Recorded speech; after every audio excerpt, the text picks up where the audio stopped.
कहा कि अवध ओझा बोझा है, विकास दिव्य कीर्ति गुमशुदा है।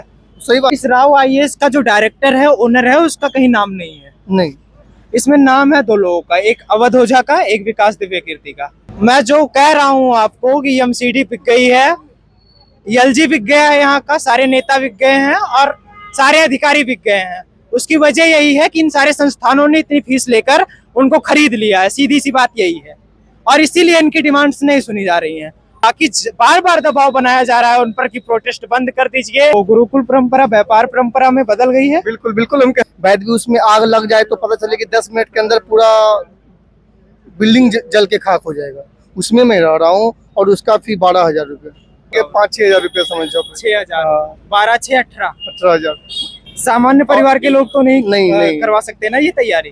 तो मतलब आईएएस बनने के लिए साल में 10 लाख होना आपके पिताजी के पास जरूरी है? जरूरी है। एक साल के लिए? बिल्कुल। 4 साल तैयारी कर। आपको मैं दिखाना चाहता हूं और बताना चाहता हूं, सुनाना चाहता हूं दिल्ली की वो दुर्भाग्यपूर्ण स्थिति जिसको एमसीडी ने, यहाँ के लेफ्टिनेंट गवर्नर ने और तमाम अधिकारियों ने, नेताओं ने मिलकर खराब कर दी है। ऐसी परिस्थितियां हैं यहाँ, अगर कोई बच्चा पढ़ने के लिए आता है उसको सबसे पहले 18,000 का एक बेड का सिंगल रूम दिया जाता है जिसमें वो बैठकर अपनी पढ़ाई करते हैं। और उसके बाद उनको खाने के लिए, उनको कोचिंग से जाने के लिए 2 से 2.5 लाख रुपए उनकी कोचिंग की 1 साल की फीस होती है। वहां पर उनको फीस देनी पड़ती है। कोचिंग में व्यवस्थाएं क्या होती हैं? कोचिंग में 3 मिनट में 12 फीट पानी भर सकता है, ऐसी व्यवस्थाएं होती हैं। उनकी डूबकर, करंट लगकर उनकी हत्या कर दी जाती है। ये जो राव आईएएस है, राव आईएएस को दिखाइए। ये जो राव आईएएस है, इसमें अभी भी 8 फीट तक पानी भरा है। यहाँ के कर्मचारी बता रहे हैं 8 फीट तक। अभी भी प्रॉपर ड्रेनेज की व्यवस्था नहीं है। एमसीडी पानी निकालने में सफल नहीं है। कहीं भी ड्रेनेज की व्यवस्था नहीं है। म्युनिसिपल कॉर्पोरेशन ऑफ दिल्ली के चीफ पूरी तरह से शांत हैं। कोई भी अधिकारी, कोई भी नेता इस पर बोलने के लिए तैयार नहीं है। छात्रों को सही से लीड करने के लिए भी कोई नहीं तैयार है।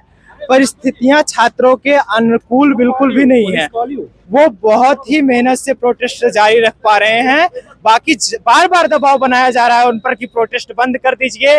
बैरिकेडिंग के माध्यम से रोड को खोल दिया गया। उन्होंने बैरिकेडिंग की हुई थी और तमाम छात्रों ने कैंडल मार्च भी अपने साथियों के लिए रखा है जिसमें वो उनको श्रद्धांजलि अर्पित कर रहे हैं। छात्रों से बात करने का प्रयास करते हैं, जानने का प्रयास करते हैं कि कितना रुपया लगता है यहाँ आने पे। आप यूपीएससी की तैयारी कर रहे हैं तो क्या सुविधाएं मिलती हैं, कितने रुपए में मिलती हैं, किस तरह की व्यवस्था है? और ये संस्थान जो गुरुकुल परंपरा थी हमारे यहाँ की, वो गुरुकुल परंपरा व्यापार परंपरा में बदल गई है। बिल्कुल बिल्कुल। हम कह सकते हैं कि यहाँ बहुत सारे आईएएस क्लासेस, यूपीएससी क्लासेस हैं।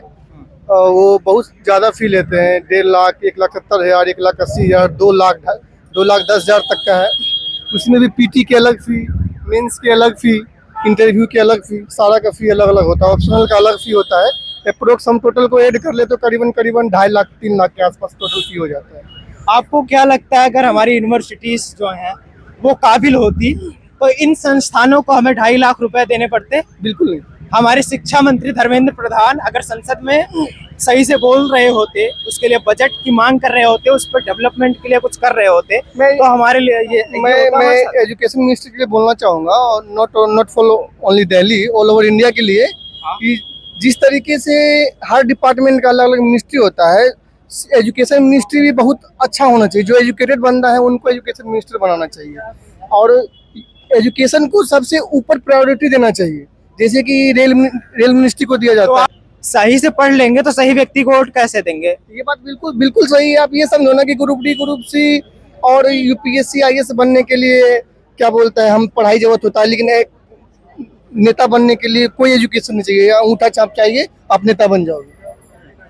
तो क्या यहाँ पर आने के लिए, यहाँ की व्यवस्थाओं को खरीदने के लिए, यहाँ की कोचिंग संस्थानों के व्यापार को देखने के लिए कितना खर्चा आ जाता है और कहाँ से आते हैं छात्र यहाँ? आप कहाँ से हो? मैं बिहार से हूँ।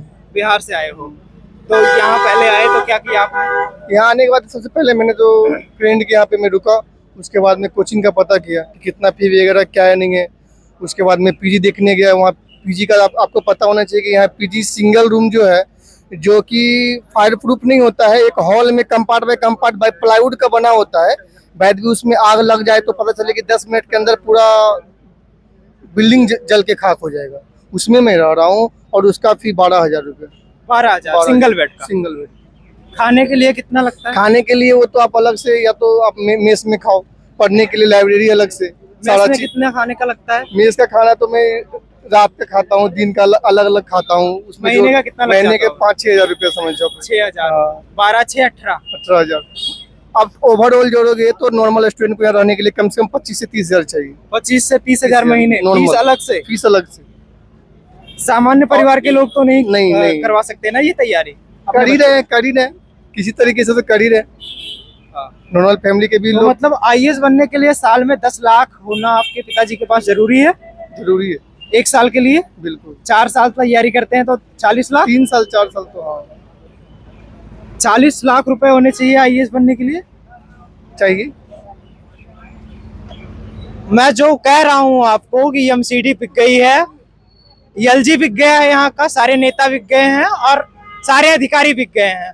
उसकी वजह यही है कि इन सारे संस्थानों ने इतनी फीस लेकर उनको खरीद लिया है। सीधी सी बात यही है और इसीलिए इनकी डिमांड्स नहीं सुनी जा रही हैं। कोई यहाँ आ नहीं रहा है, सही से सुन नहीं रहा है।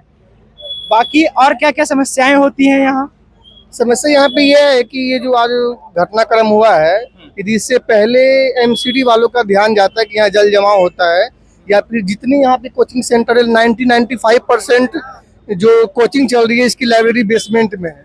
तो मैं ये पूछ रहा हूँ, आप इसको लाइसेंस दे रहे हो, आप इसको लाइसेंस इशू कर रहे हो तो अच्छा, पैसे की पूरी बात तो हुई नहीं, लाइब्रेरी का कितना खर्चा आता है? लाइब्रेरी का खर्चा यहाँ अलग अलग है। मतलब 4 आवर का, 8 आवर का, 12 आवर का, 24 आवर का 2500-2000 लगता ऐसा है। है? हाँ। और अभी क्या हुआ है, जब 90% लाइब्रेरी बंद हो गया, 1-2 लाइब्रेरी जो फर्स्ट फ्लोर सेकंड फ्लोर पर है, वो अपना फी मेंस वालों बच्चों के लिए 3500-4000 कर दिया है।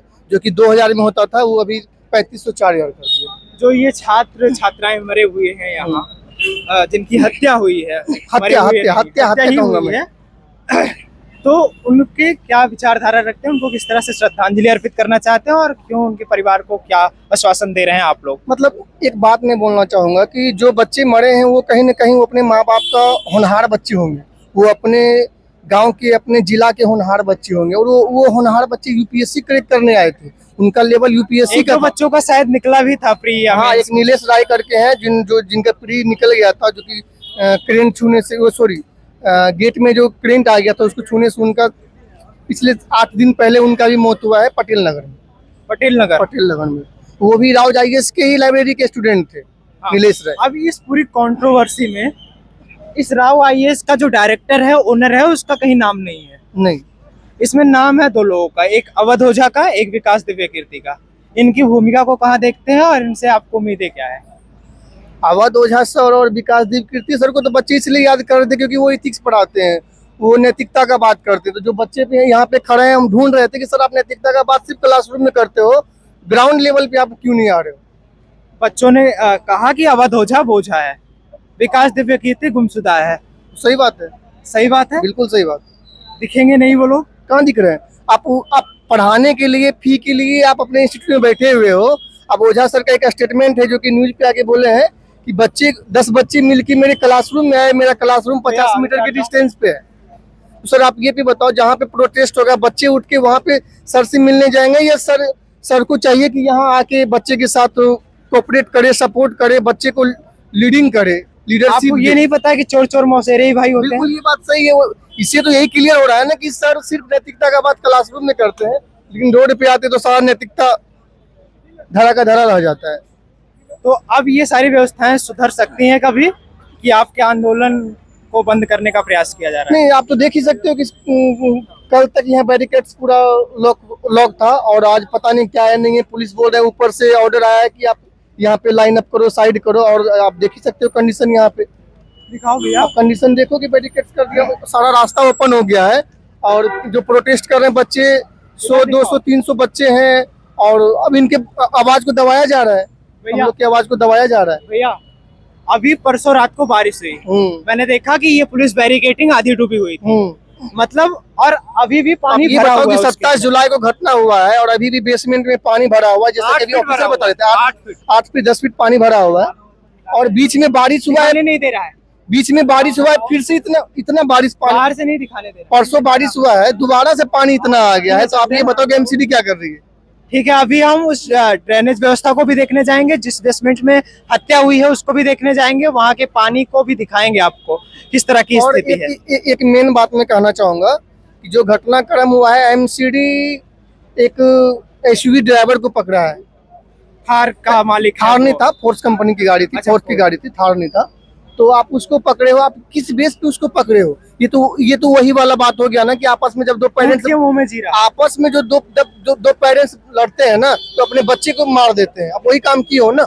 आपको इंस्टीट्यूट से लड़ना चाहिए, आपको एमसीडी से लड़ना चाहिए, आपको सिस्टम से लड़ना चाहिए। तो आप एसयूवी ड्राइवर को आप मतलब कि पकड़े हो।